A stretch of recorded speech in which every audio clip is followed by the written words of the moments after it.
Hey everybody, how you doing? I have another box in that needs to be gone through. Customer purchased this. Because he used it once, he couldn't get it to tune up right, ended up cooking the tubes. So he wants me to make it right. Okay, this originally had a plate voltage meter right here. I'll be converting this to a 8877, so I'll be putting a grid current meter in here. Same type of meter, but a grid current meter. I already have it. It's around here somewhere. Current meter, the plate current meter did not work. It's wired, but after looking in the power supply, the B negatives connected directly to ground. So that never worked. Customer said it never worked. I don't know. I didn't even trace the wires. I don't know what he did, but it didn't work. So I have a grid current meter, working plate current meter. He has a couple of these Russian vacuum variables in here. He has standoffs between the flange. They have like a permanent flange on each one. They're on standoffs against, mounted up against the wall with the standoffs. The shaft, there's not enough shaft. He didn't have enough shaft to have the knob out any further. It wouldn't catch with the Allen screw. Already tried, so it's like scraping. That's why I'm guessing that's why I put the tape there. This one rubs a little bit. Also, here's the plate tune cap, C1, C2 plate, the load cap. Didn't have enough range, so we added a ceramic doorknob cap. Wasn't the proper value. The customer couldn't get it to. I already checked it, and it isn't the proper capacitance for where he was using it, and he couldn't get the output network to resonate. So that's that. So I don't like using a fixed cap on the load side. You have a lot of current there, and if the fixed cap has a value greater than the vacuum variable, the fixed cap will carry more current across it. That cap is rated for around like 10 amps or so. So it's not sufficient. So he has a copper enamel plated copper tank coil. It's like flat stock. I don't know why he used enamel coated wire. Just trapping the heat, the skin effect. As you go up in frequency, the RF rides on the surface, but you still don't want to trap the heat. I don't know why, but so whatever. You see where the coil has a nut between. He ground off the enamel.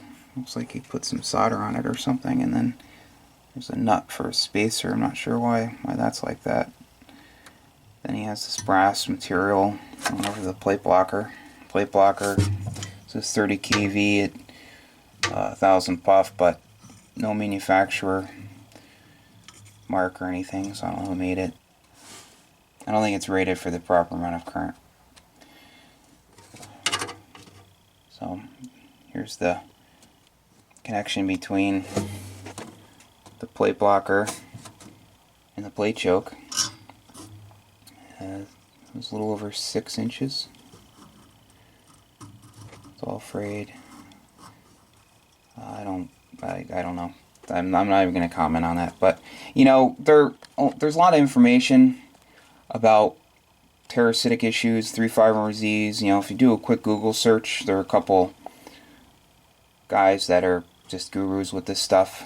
They can explain it. It's all black. It's in black and white on their websites. So just watch this video and then go read up on it.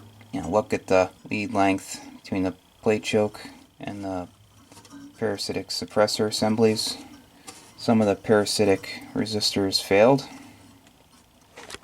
as you can see.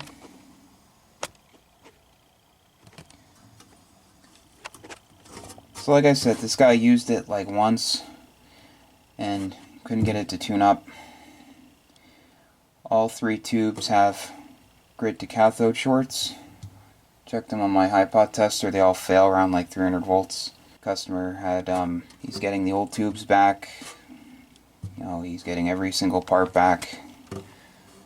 So, the fan here, he has like a muffin fan, and the fan is up too high. So it only makes contact with like maybe a quarter of these 2 tubes, and then this tube was blocked, and it's pushing all the hot air towards the front of the amplifier. Proper way to do it would be to drop the sockets, put in 2 tube chimneys, and pressurize the bottom compartment. The bottom compartment has no cooling whatsoever. The pins need airflow across them. Otherwise, the solder will drip out of the pins, and you can damage the seal between the pins and the glass envelope. Here's the dropping resistor board for the plate voltage meter. As you can see, the wire was like right near the output network. I had another choke here for some reason, another one of those mystery caps. There's not much current there. I'll be taking that cap out, and I will put in a cap with enough range so I won't need a powder. And I'll have to move this cap back and put an isolator coupler in. I'll add an isolator coupler between the shaft of both caps and install panel bushings. So if the cap were to flash, I wouldn't have to worry about getting zapped. You know, you still have the set screw here. That's, someone said, oh yeah, well you have the material of the knob to protect you, you know, between the knob and the shaft, but you have that screw right there, so if your finger's right there, you can get electrocuted. So I'll take care of that. There's a keying circuit, like an RF sniffer circuit, that'll be coming out. He said that didn't work. It's an open frame type relay. I'll be putting vacuum relays in. Only had one contact carrying the total output current. This was switching the input and the output at the same time, so no delay between when the relay keys are in keys and RF being applied, or being applied to the contact, or basically there was no delay to prevent hot switching, energizing or when being energized or de-energized. So I'll change that. I'll also be changing these SO239s over to Teflon type. Take that connector off, isolate it from ground. It's isolated on the inside, which is weird, but it's still right up against the metal.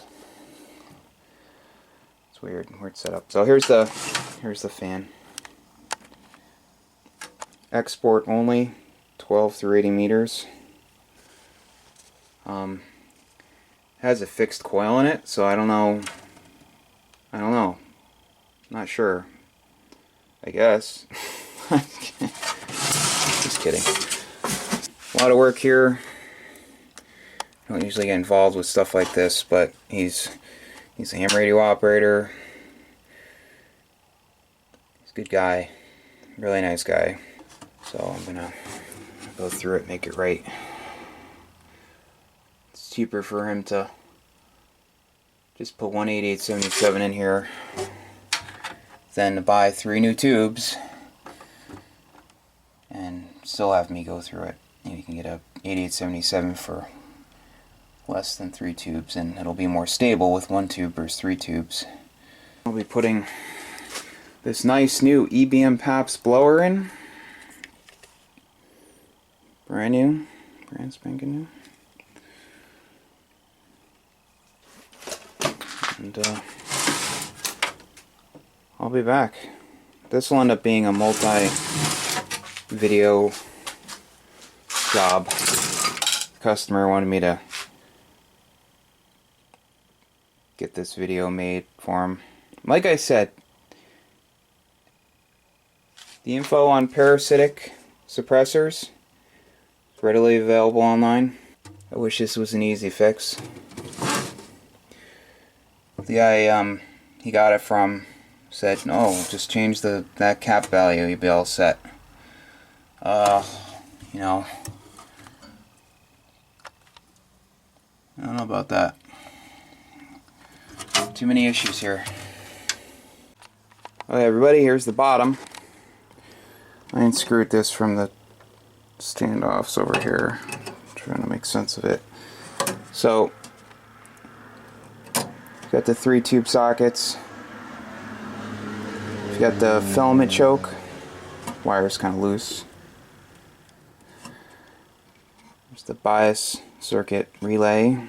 Looks like he just completely lifts the center tap above ground with it unkeyed, and then when he keys it, the center tap connects to these diodes in series, and then through a choke to ground. So, no resistor or anything. Once again, that's published, you know, on how to bias a tube properly. I've never seen a choke like that. Okay, we're going to high pot one of the tubes here. The serial right there. Serials match the tube boxes from the customer, the ones that he said he purchased for it. So we have the negative. This is a Hypotronics high pot tester. Goes up to 30 kilovolts DC. This is the proper type of tester you need for testing tubes. Tests puts out DC, not AC. Allows you to reverse the polarity. I've seen people use other testers. This is really the one you want. It's very accurate. It's the one that iMac uses and other big companies. So on the lowest scale, it goes from 0 to 6 kilovolts DC. It's current limited. On the lowest scale, 0 to 100 microamps, DC microamps. So it's on the first scale, times 1 on low. So I have the negative connected to the cathode, and then the positive connected to the grid. I'm going to place that there on the plastic. See, they're not touching. Go over to the tester, turn it on, engage it. Let's see the current meter. Trips. Okay, let's now shut the tester off. We will disconnect one connection. See, it's now disconnected. Go and turn the tester back on. See. So that's one of the tubes.